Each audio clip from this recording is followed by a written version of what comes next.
Hello students, welcome back to my YouTube channel. Student, आज हम जो हमारा सब्जेक्ट है entrepreneurship and small business management, उसमें हम पढ़ेंगे अपना एक नया टॉपिक जो कि है आपका प्रोजेक्ट रिपोर्ट। ठीक है स्टूडेंट्स, प्रीवियस वाले वीडियो में हम प्रोजेक्ट क्या होता है, प्रोजेक्ट मैनेजमेंट क्या होता है, इन सब के बारे में पढ़ चुके हैं। ठीक है, तो आज के वीडियो में हम डिस्कस करेंगे हमारा नया टॉपिक जो कि है आपका प्रोजेक्ट रिपोर्ट। ठीक है, तो प्रोजेक्ट रिपोर्ट क्या होती है?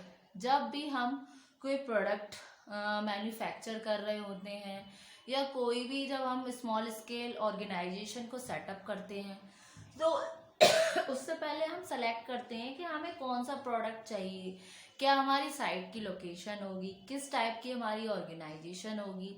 तो उसके बाद जो स्टेप आता है वो निकल कर आता है कि प्रिपरेशन कैसे की जाए प्रोजेक्ट रिपोर्ट की। ठीक है, तो students, after the selection of product, site location, type of organization, next step is the preparation of project report. ठीक है, तो प्रोजेक्ट रिपोर्ट क्या है? एक तरीके से जो प्रोजेक्ट है वो आपका एक स्पेसिफिक प्लान होता है और डिज़ाइन किया जाता है, presented for consideration.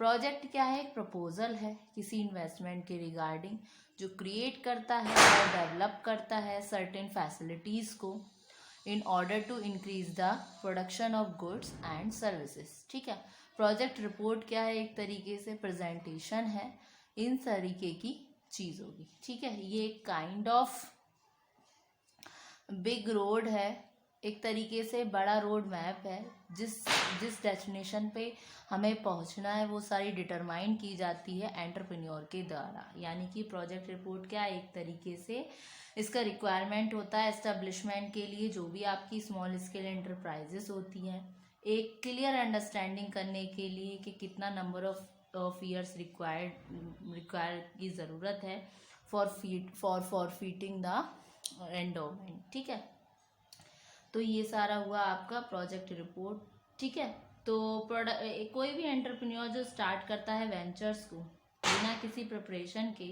Project report को, तो उस समय उसको बहुत सारे रिस्क का सामना करना पड़ता है। उनके पास ना तो कोई टूल होता है मेजर करने के लिए कि कैसी परफॉर्मेंस चलने वाली है, कैसी चलेगी आपकी फर्म की। उसके अलावा आज के टाइम में जो कम्पिटिटिव मार्केट इन्वायरमेंट होते हैं उसमें कोई भी एंटरप्रेन्योर जब कोई भी चीज़ इनिशिएट करता है, कोई भी जब प्रोडक्ट लेकर आता है, तो उसके रिगार्डिंग एक माइंड में उसके बहुत सारी चीज़ें चल रही होती हैं, तो उसके लिए उसे प्रिपेयर करनी पड़ती है प्रोजेक्ट की रिपोर्ट। तो प्रोजेक्ट रिपोर्ट को हम हैंड्सफोर्थ बोल सकते हैं, ये इसको हम डिफाइन कर सकते हैं। ये एक तरीके से कोर्स ऑफ एक्शन है जो डिवाइज्ड होती है to achieve the specified objective और किसी स्पेसिफाइड पीरियड ऑफ टाइम में। इसमें टाइम पीरियड स्पेसिफाइड होता है। इस वे में जो अर्ली इम्प्लीमेंटेशन होते हैं प्रोजेक्ट के वो पॉसिबल होते हैं बिना किसी कॉस्ट के, कोई भी एक्स्ट्रा कॉस्ट लगाए, रिजल्टिंग में फ्रॉम इन्फ्लेशन और अनस्टेबल इकोनॉमिक इन्वायरमेंट। ठीक है, ये हुआ आपका प्रोजेक्ट रिपोर्ट। तो प्रोजेक्ट रिपोर्ट को हम बोल सकते हैं एक तरीके से गाइड है, एक कोर्स ऑफ एक्शन है एंटरप्रेन्योर के लिए, जो आशा करता है कि वो अचीव करे अपने बिजनेस को और जो उसने उसके उसके रिगार्डिंग जो भी ऑब्जेक्टिव देखे हैं उनको अचीव कर पाए। ठीक है, ये होता है आपका प्रोजेक्ट रिपोर्ट। आप डिस्कस करते हैं स्टूडेंट्स क्या क्या कंटेंट्स होते हैं आपके प्रोजेक्ट रिपोर्ट में। तो कुछ मेन कंटेंट्स होते हैं आपके प्रोजेक्ट रिपोर्ट में, उनको हम डिस्कस करते हैं जो इसमें इंक्लूड है। फर्स्ट आता है आपका background of the project. Background of the project क्या है?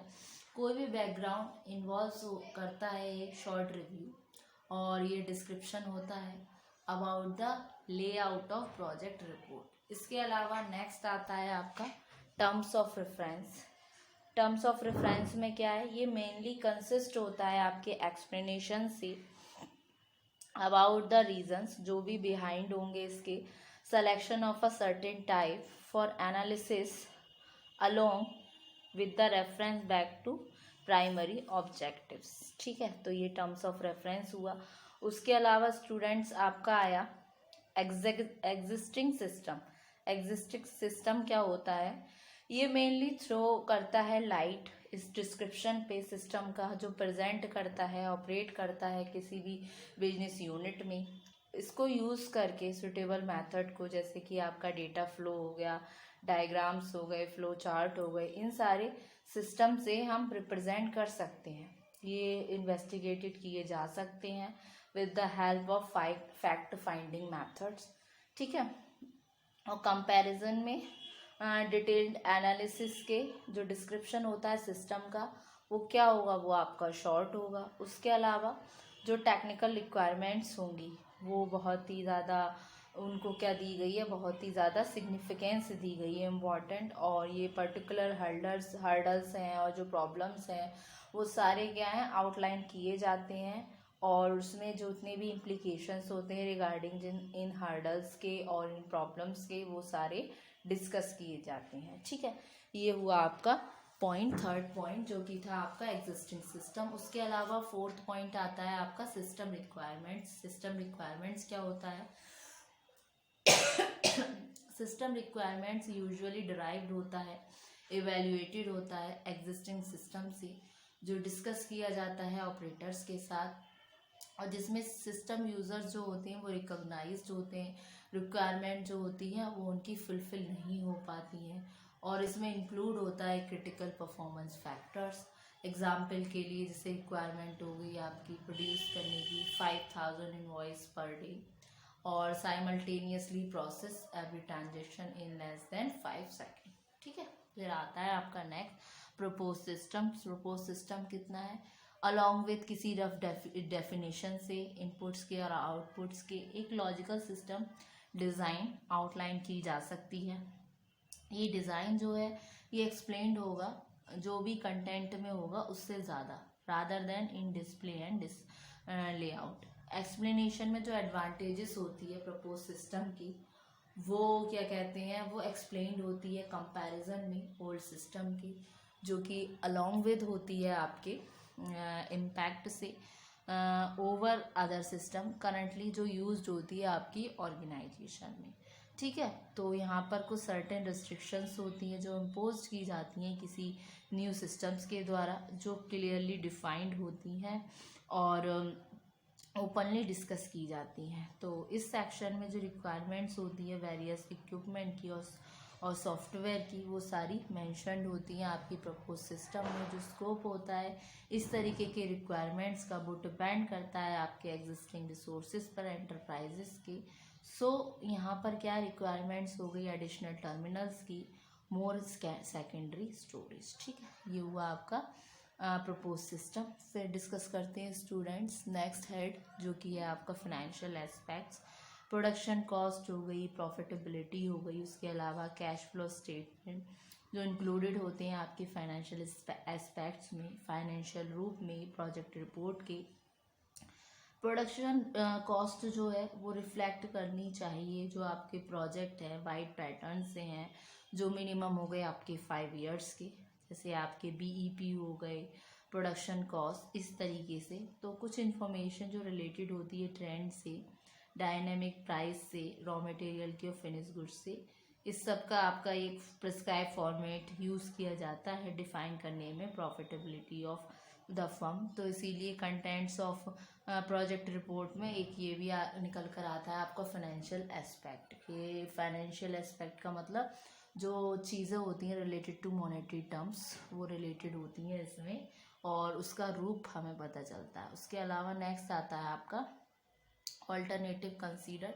वेरियस ऑल्टरनेटिव जो है एनालाइज होते हैं, रिजेक्टेड किए जाते हैं एनालिस्ट के द्वारा, जब वो डिटरमाइन करता है रिक्वायरमेंट्स को किसी भी प्रपोज सिस्टम की, ठीक है।